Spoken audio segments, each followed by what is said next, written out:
Paulinho.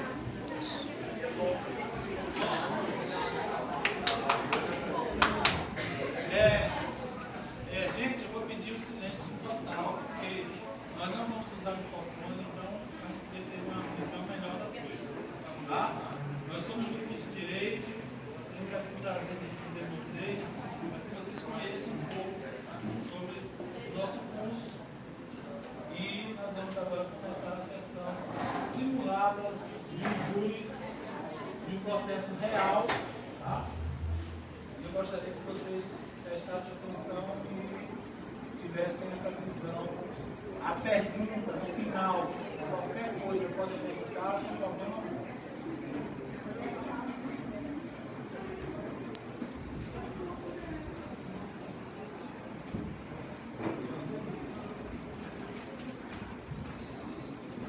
Bom dia a todos vocês. Vocês vão ver aqui, é um júri simulado, é um tribunal do júri. O caso apresentado aqui é um caso real, que aconteceu e está em julgamento.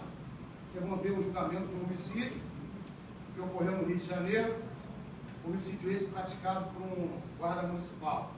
Então, aqui é o júri, tribunal do júri, júri popular.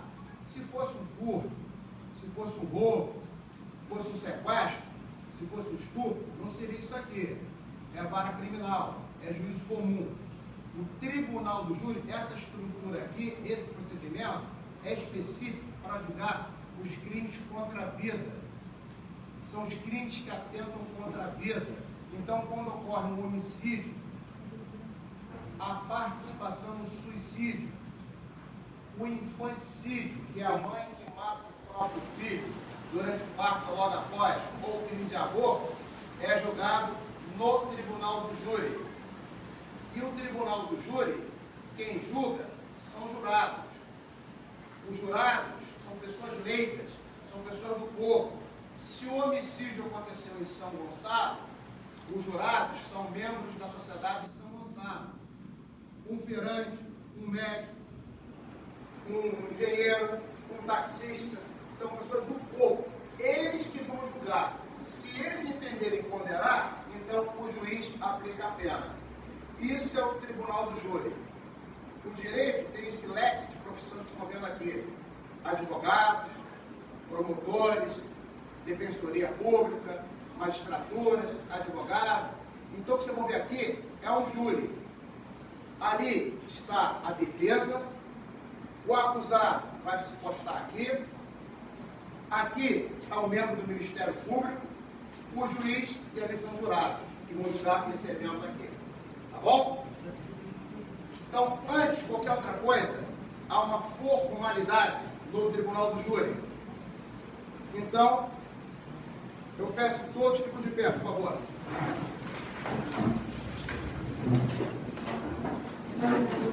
Em nome da lei, concedo-vos examinar essa causa com imparcialidade e a proferir a vossa decisão de acordo com a vossa consciência e os ditames da justiça.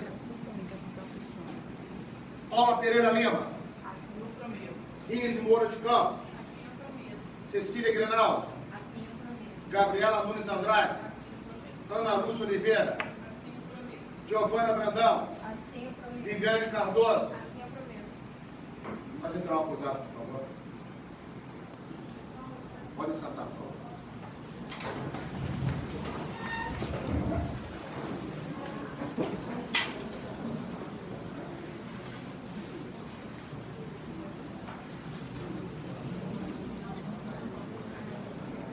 Vamos dar esse trabalho. Bora lá. Quero a prerrogativa do réu permanecer sem algema, visto que ele não oferece risco para ninguém nesse plenário. Pode tirar.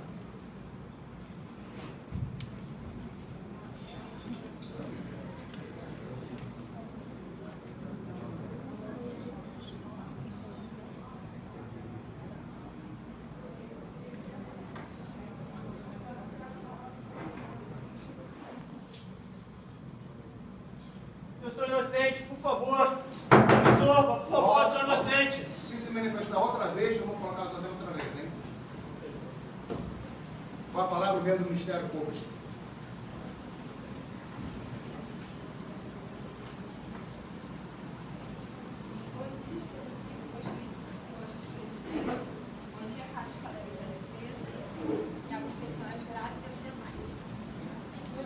19 de outubro de 2014, por volta de 11h40 da manhã, em via pública, na Avenida Meriti, Cordovil, nesta cidade, o denunciado Alexandre, guarda municipal, livre e conscientemente efetuou disparo de arma de fogo contra a vítima João Carlos, causando-lhe a morte.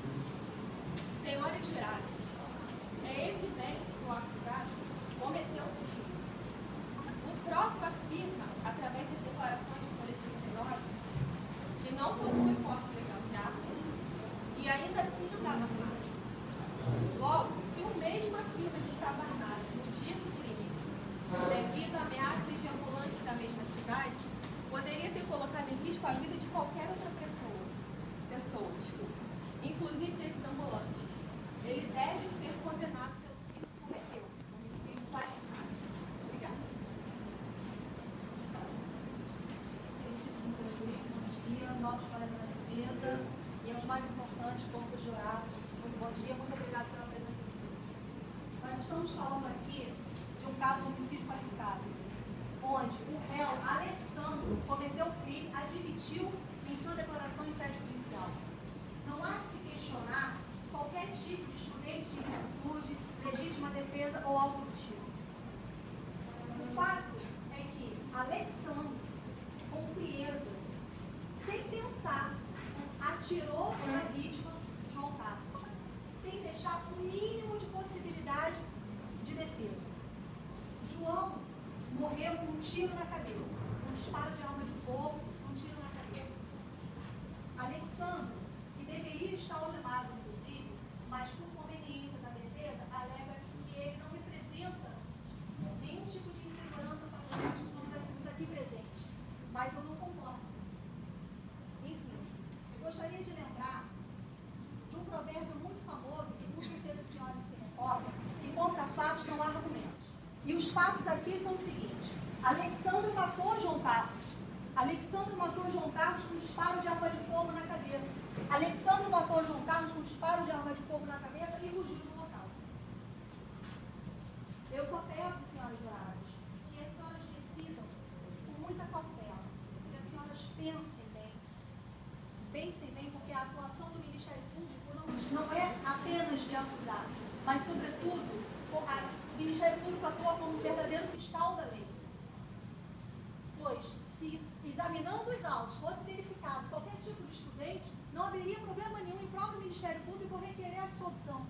Mas o fato aqui é objetivo. O fato aqui é que Alexandre matou João Carlos com um tiro na cabeça. Ele mesmo admite. Não há que se questionar, não há que se refutar, não há nenhum tipo de defesa para o crime cometido. Está claro. O crime foi cometido em via pública, um pouco antes do meio-dia, na frente de crianças, de duas crianças inclusive. O réu, muito preocupado com a violência da vítima, mas não se preocupou com a segurança das crianças dentro do carro. As senhoras vão concordar comigo que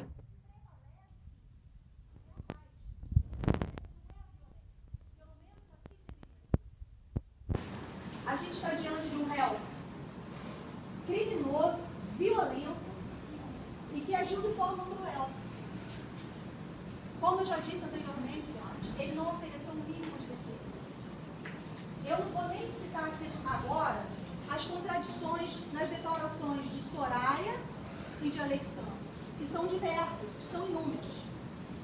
Uma, por exemplo, em razão do tempo, eu vou citar o seguinte: Alexandre diz que João pegou Soraya pelo pescoço, uma gravata, mas Soraya alega que foi pega pelo braço. Me parece muito estranho. Se um fato muito simples de legítima defesa, de que ele, por medo de um possível disparo de arma de fogo contra si, que lembro a vossas senhorias que a vítima estava desarmada. Quando Soraya foi questionada se a vítima sequer mencionou, sugeriu que fosse sacar uma arma de fogo, ela respondeu que não. Tudo que eu estou falando para as senhoras está nas folhas 33, nas declarações de Soraya. Já o réu, com o intuito de se defender em sede policial, alega que ele disse que só largo Soraya se você me matar.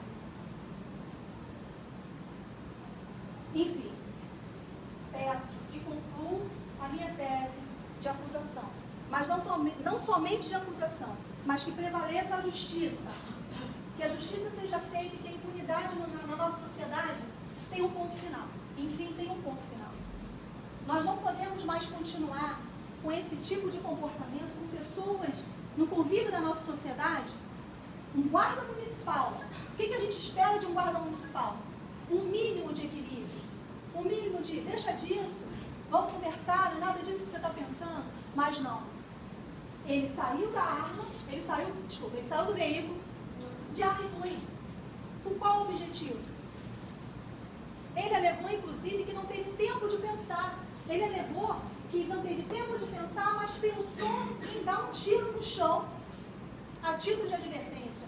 Quer dizer, ele não teve tempo de pensar, ou ele pensou em dar um tiro no chão, mas tomou a decisão fatal? As senhoras acham que um cidadão de bem teria uma atitude, uma conduta dessa?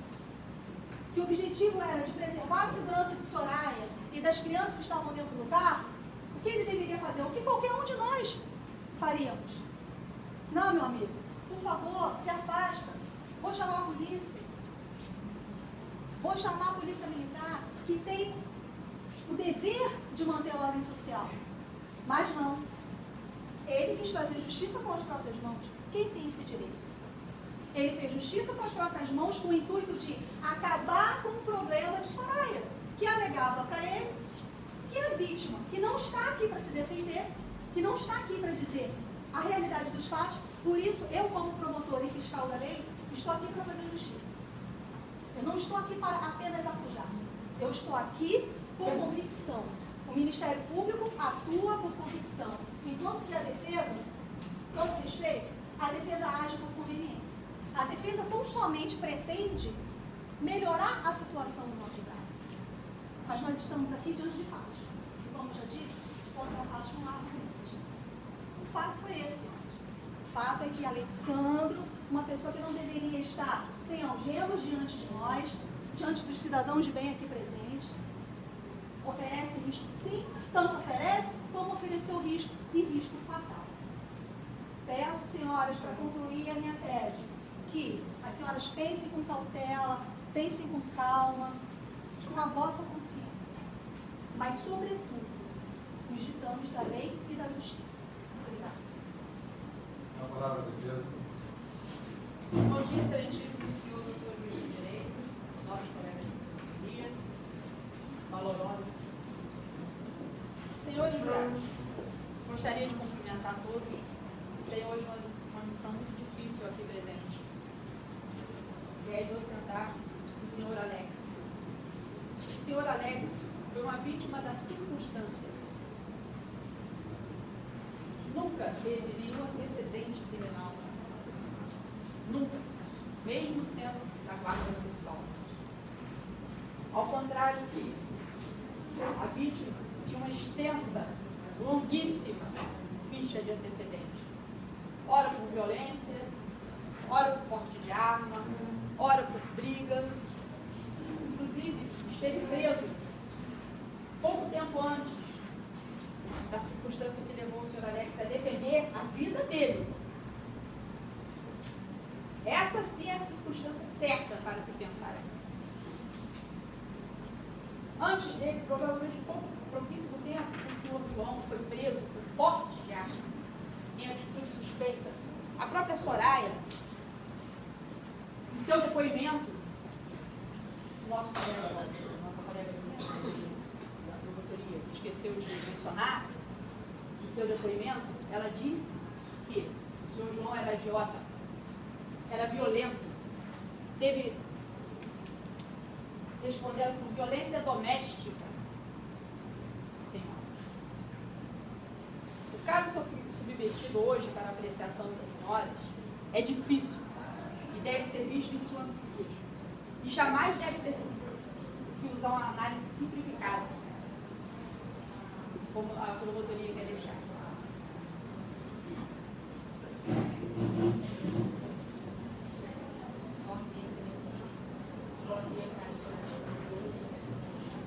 Bom dia, jurados.